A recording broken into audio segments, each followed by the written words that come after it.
Martin Luther, un destin de Lucien Febvre, deuxième partie, l'épanouissement, chapitre 1er, l'affaire des indulgences. Ainsi, le Luther ulcéré de son retour à Rome, le Luther, refoulant ses dégoûts, mais développant en lui une passion véhémente pour la réforme des abus ecclésiastiques, ce Luther est mort aujourd'hui pour nous. Un chrétien solitaire le remplace, qui a beaucoup souffert et beaucoup médité avant de se forger sa vérité. Comment cet homme, avant tout soucieux de vie intérieure et de religiosité profonde, fut-il tiré brusquement hors de ses pensées et de ses pieuses préoccupations ? Comment expliquer, en accord avec ce que nous croyons savoir aujourd'hui de son évolution première, la transformation brusque d'un chrétien s'abîmant aux pieds de son Dieu, en tribun soulevant et guidant les multitudes ? S'il est vrai que l'affaire des indulgences constitue le prélude, l'ouverture du drame de la Réforme, s'il est vrai qu'elle forme le premier anneau d'une chaîne qui relie Wittenberg à Worms, on nous laissera consacrer à l'étude de ce qui est plus qu'un épisode, une place justifiée par l'importance même, l'importance décisive des événements de 1517. 1. Albert Fugger Tetzel. Ces événements, nous commençons à les bien connaître, mieux qu'il y a 20 ans, mieux évidemment que Luther lui-même ne les connut jamais. D'abord et surtout, depuis 1904 et les trouvailles de Schulte, nous reconstituons avec précision l'histoire de ce qu'on pourrait nommer avec un peu de mauvais goût la candidature Hohenzollern au trône archiépiscopal de Mayence.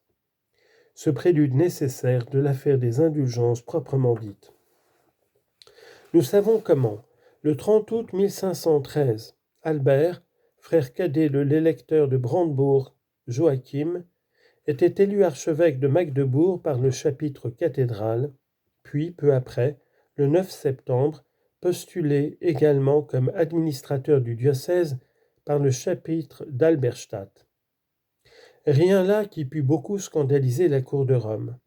Le cumul, si Albert de Brandebourg réunissait entre ses mains deux diocèses, il ne ferait que suivre l'exemple de son prédécesseur. Celui-ci, Ernest de Saxe, avait possédé simultanément Magdebourg et Alberstadt. Quant à l'âge, certes, le nouvel élu était jeune. Il venait à peine d'entrer dans sa 24e année. Mais quoi ? Léon X, qui régnait alors, avait reçu la tonsure à 7 ans, à 8, l'archevêché d'Aix et la riche abbaye de Passignano, à 13, le chapeau cardinalis. En fait, les délégués qui, après la double postulation des chapitres, furent envoyés à Rome par Joachim et par Albert, eurent vite fait d'arranger les choses. Le 9 janvier 1514, les évêques de Lübeck et de Brandebourg étaient chargés de remettre le pallium à Albert. Sur quoi ? Le 9 février 1514, l'archevêque de Mayence, Uriel de Gemmingen, mourait. Or le malheur voulait qu'en quelques années, 3 prélats décédés respectivement en 1504, 1508 et 1514 se fussent succédés à la tête de l'archidiocèse rhénan. À chaque nouveau titulaire, que d'argent à payer en cour de Rome. Des sommes énormes sortaient des bourses mayençaises, bien garnies, mieux pressurées. On devine l'ennui que causa la mort d'Uriel et l'irritation des diocésains à la pensée de tout ce bon or rhénan qui s'en allait partir là-bas, outremont, dans une Italie cordialement détestée. Le 7 mars 1514, Albert de Brandebourg faisait poser sa candidature à l'archevêché de Mayence par devant les chanoines. Les Hohenzollern poussaient leur fortune. Il ne faut pas l'oublier, l'archevêque de Mayence était électeur, chancelier de l'Empire, président du collège électoral et primat de Germanie.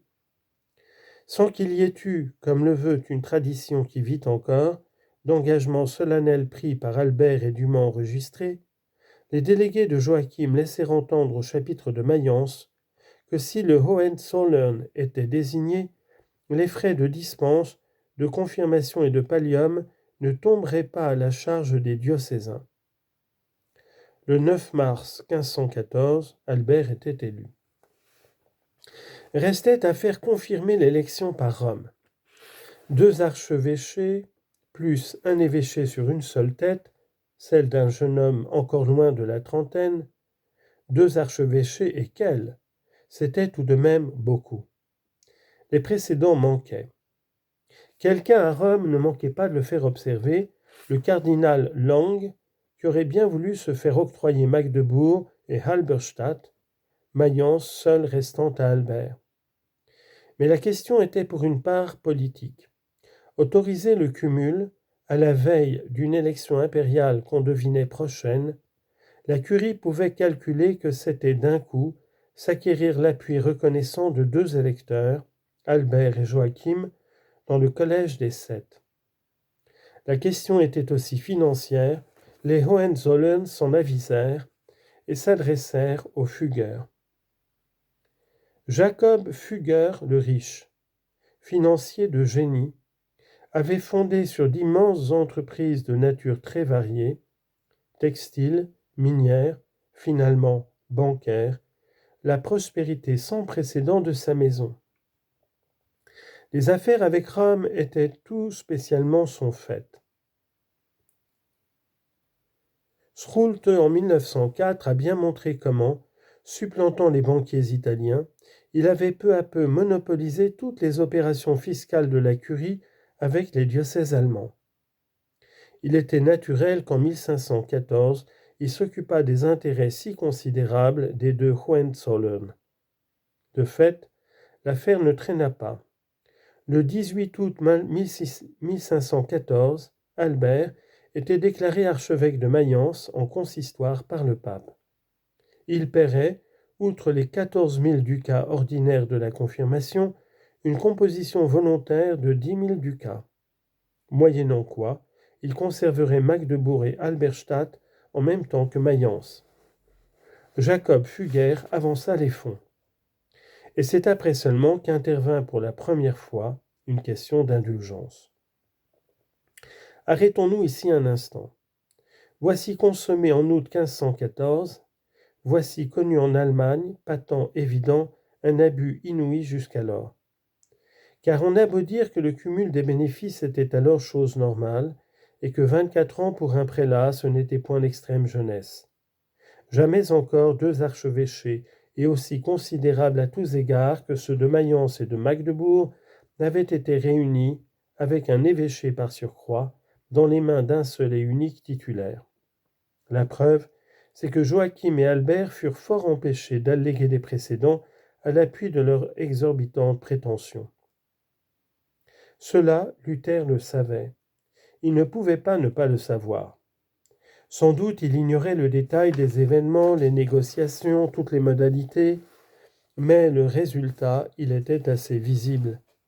Belle occasion de s'indigner pour un religieux obsédé par le misérable état de l'Église et passionné pour la destruction des abus. Luther ne dit rien, strictement rien, ni en 1514, ni dans les années suivantes, ni en 1517 au moment de l'affaire des indulgences. Il vaut la peine sans doute de noter ce silence. On disait, on croyait naguère qu'Albert, désireux de payer les Fugger avec l'argent d'autrui, avait demandé l'octroi d'une indulgence à prêcher en faveur de Saint-Pierre dans ses territoires archiépiscopaux et épiscopaux, ainsi que dans les domaines de Joachim. On se trompait. C'est la curie qui proposa l'indulgence aux représentants des Hohenzollern, et ceux-ci se montrèrent assez peu enthousiastes. Il fallut bien pourtant qu'ils acceptassent. Une bulle expédiée le 31 mars 1515 établit que moitié des sommes recueillies iraient dans les caisses pontificales, moitié dans celles d'Albert qui s'acquitterait à l'aide de cette manne vis-à-vis des Fugger, ses créanciers. Mais l'empereur sans le sou Maximilien eut vent de la chose. Il intervint. Part à 3. Sur le produit de l'indulgence prêchée pendant 3 et non 8 ans, il emporterait pour sa part 1000 florins. Après quoi, le reste se diviserait en 2, moitié au pape, moitié à Albert. Disons de suite que l'indulgence ne put être prêchée que pendant 2 ans. Elle rapporta peu. Albert, tout frais payé, en retira juste de quoi solder la moitié de sa composition de 10 000 ducats. La prédication ne commença qu'au début de 1517. Alors seulement, le dominicain Jean Tetzel, sous-commissaire général de l'archevêque de Mayence, se mit, d'une voix tonitruante, à promettre aux fidèles toute une série graduée de faveurs incomparables. Ici encore, arrêtons-nous un instant.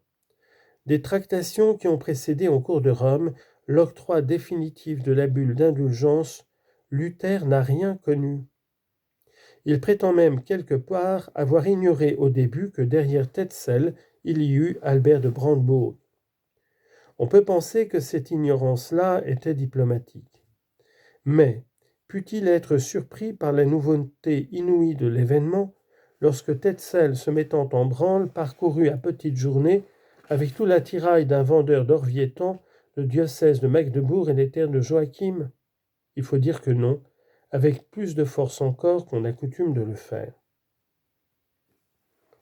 D'abord, et contrairement à ce qu'on affirmait jadis, Tetzel n'est pas venu à Wittenberg provoquer, pour ainsi dire, directement l'indignation de Luther. À Wittenberg, on était sur les terres de l'électeur de Saxe, Frédéric le Sage, et ce prince n'entendait point qu'on prêchât dans ses domaines l'indulgence de Saint-Pierre de Rome.